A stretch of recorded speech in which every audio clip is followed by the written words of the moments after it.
Hello, everyone, and welcome to Moonride. This is Dave Johnson, your shaman, psychic channeling hypnotist. And today we're going to talk about Biden and China. I have some friends that are a little bit worried that something dramatic is going to happen there. And so we'll take a look. By the way, at the end of this session, some people are wanting the difference between what's the psychic work and what's a channeling work. I'll tell you that at the end if you're interested, just to stick around. Let's take a look at China and Biden. This is a reasonable concern, I think.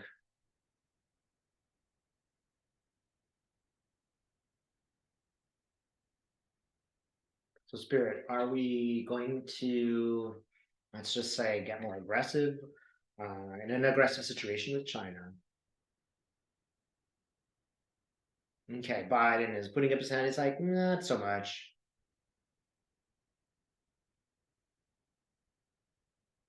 He's just not that interested in fighting him. That is, Biden is not going to be interested. Let's take a look at President, I think it's pronounced Xi. Let's take a look at him. Well, the complication for him is that he really would like to take over Taiwan. There is that aspect. And at the same time, the fallout from that is going to be so huge. He would be really fighting a battle on both fronts. And don't forget that Americans buy these, they buy products from China. Everybody buys products from China. If they stop buying these products, they'll have great economic problems. Mm. And she's telling me, look, I've already got just so many problems to work out. Like, if you think that COVID was bad for youth, imagine how bad it was in China. And that's just, it's really eating away at him.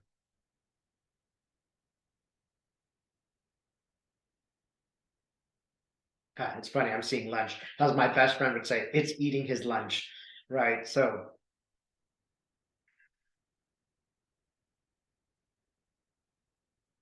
he keeps going like this. Oh, I got so many problems, man. I've got so much on my plate. The idea of taking Taiwan seemed like a good idea, but no way. Right now, I can't manage it. Look, imagine if everybody boycotted China's products. They would literally be dead in the water.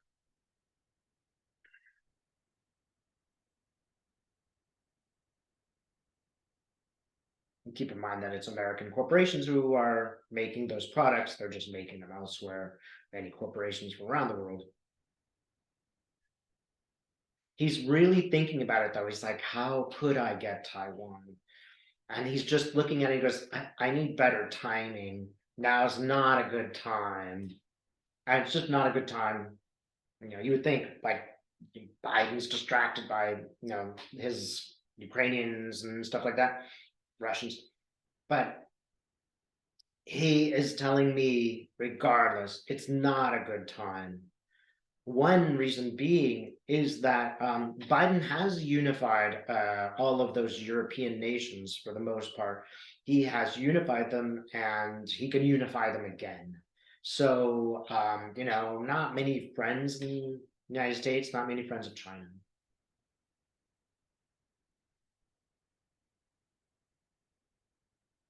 And trust me, Biden has no interest in doing this.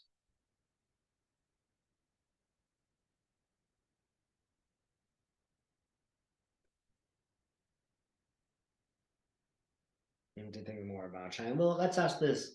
What is the future of relationships? And let's say of any country to China, because it's not just the US.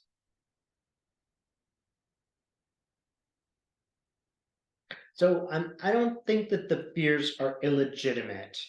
A lot of where I live in Australia, they're buying all these submarines. They're kind of looking more warlike, and I was pretty skeptical. I'm like, this is just a sell.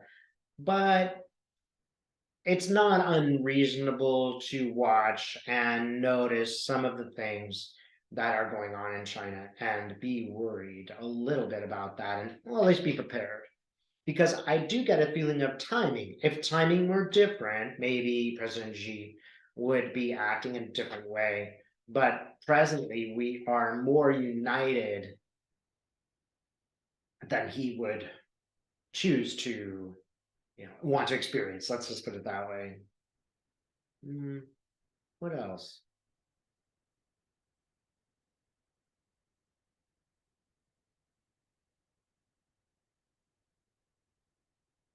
I keep seeing him looking at the problems in China and just going problem, problem, problem, problem. This is intractable. If I were to push this too far, I might wind up just like Putin, sort of an isolated defensive character. Even the other, Chinese leaders will not like what I would do, among other things. It would be really costly because manufacturing would slow to a crawl in China for the most part. So also Taiwan might fight back. Taiwan isn't defenseless. Taiwan will certainly be defended by the United States.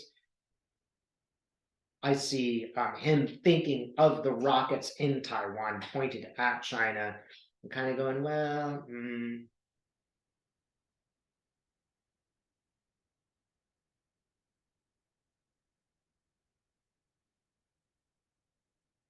yeah, he knows there are some rocket defenses in Taiwan.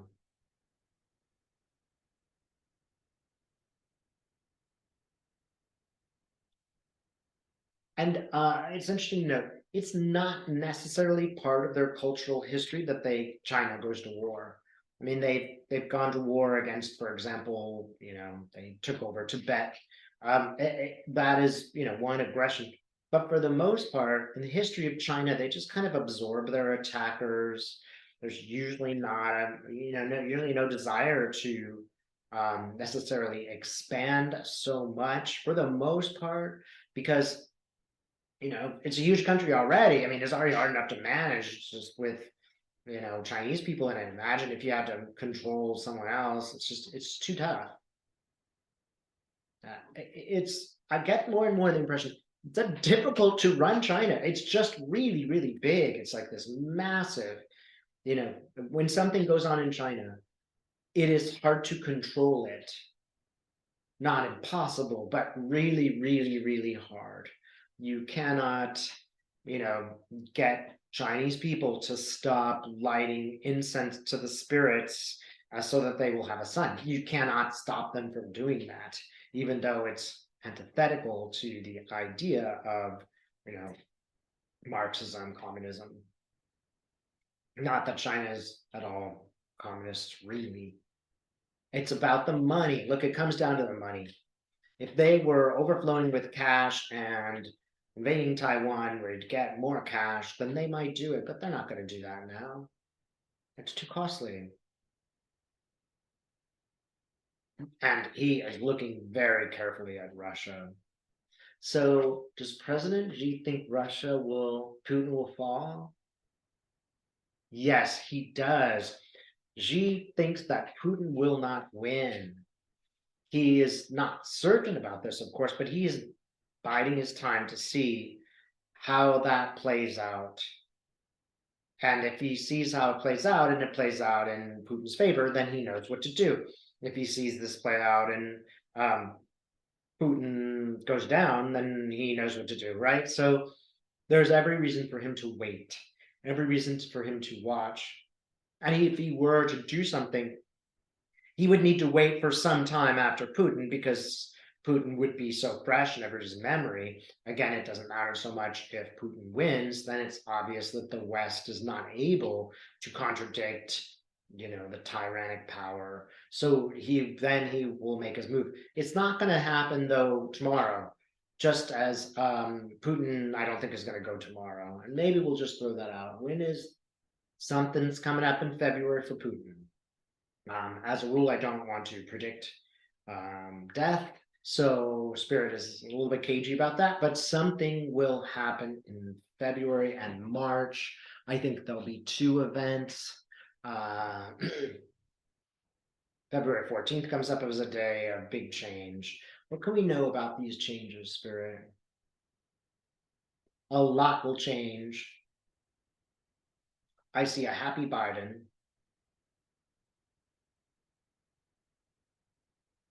I see an angry Putin.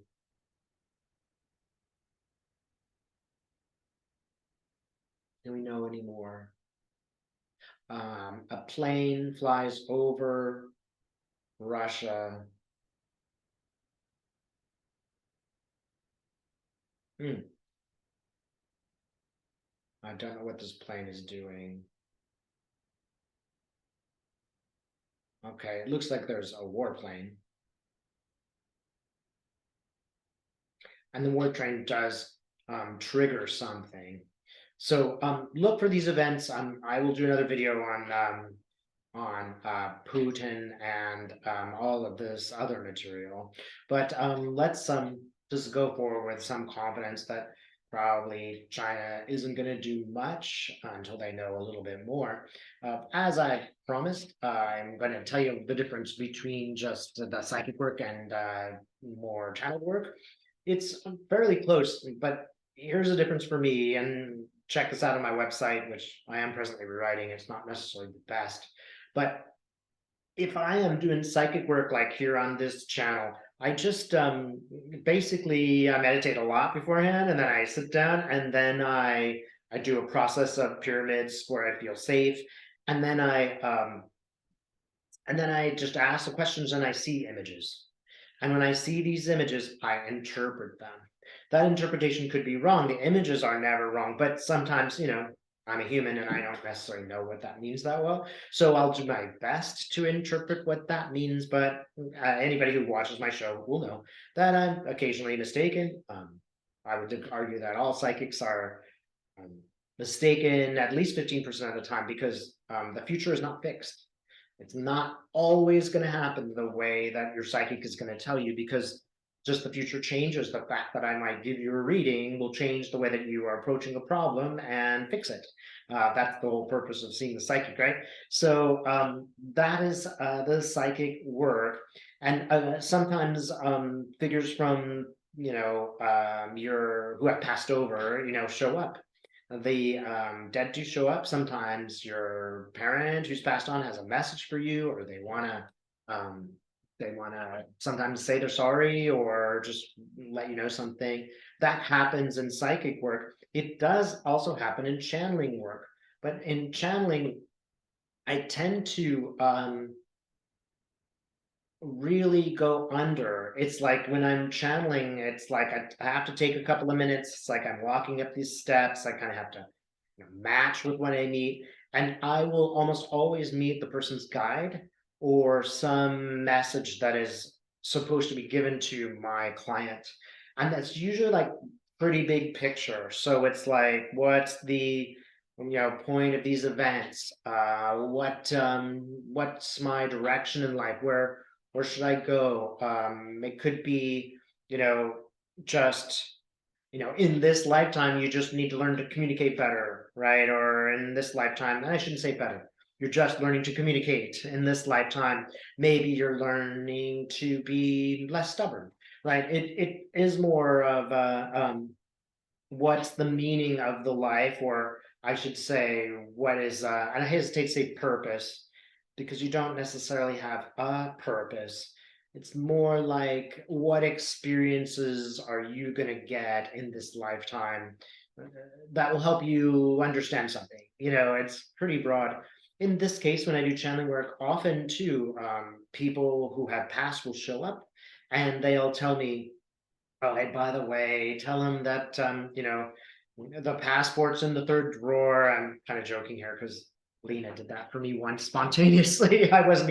She didn't know I was looking and she called me up because that's Lena Rodriguez. She's just super psychic and helpful.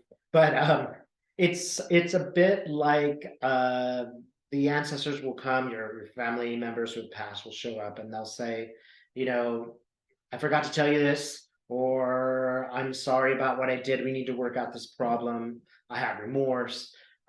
They will often say, basically, I love you and I want you to know how much I love you. And, if it's not a question of forgiveness, I just want you to know that always tell me I'm so happy on the other side is easier. There isn't this mortal coil.